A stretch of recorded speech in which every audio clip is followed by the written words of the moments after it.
Welcome to the Smart Business Show. I'm recording outside clearly with my nice bike helmet on for those on YouTube. Maybe a little bit of wind noise or birds. I did that on purpose today because I want to talk about an email I got from an agency. I've worked with this agency a few times and it's been fine. They're not bad, they're not amazing. It's just, it's decent work and that's fine. They're reasonably communicative. Anyways, they were proposing a new project to me and I end up turning it down, saying, nah, that doesn't really fit with what I want to do. Here's how I want to work now. And I gave them, the list of 2 or 3 things that I really want. And the response I got back from the owner was something along the lines of, wow, must be nice to have such a cushy job and get to be so picky. I wish I could have that, or something like that. Kind of demeaning, I don't know if that's the right word, but saying that, they were not, I was being picky. Maybe a prima donna would be the impression. So anyway, I want to talk about, it took 10 years to get here.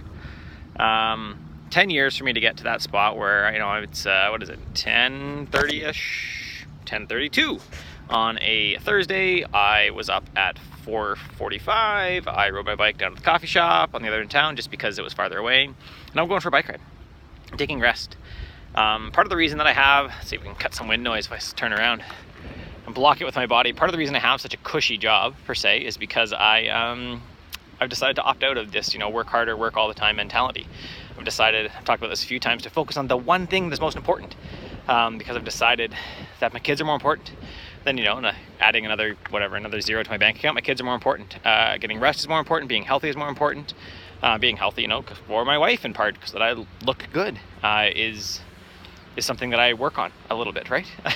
Not that she wants a 6-pack or, all this, movie star style, but, in good shape. Someone that can play with the kids, someone can throw them around, someone that have energy all day, stuff like that.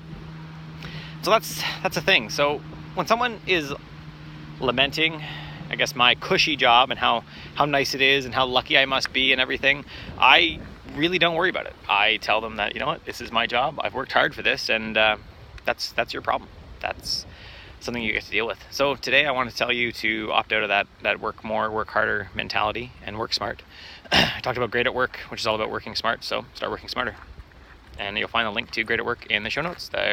On the new podcast, Should I Read It? That is, you'll find at curtismchale.ca/podcasts, which is a bi-weekly for at least 140 books.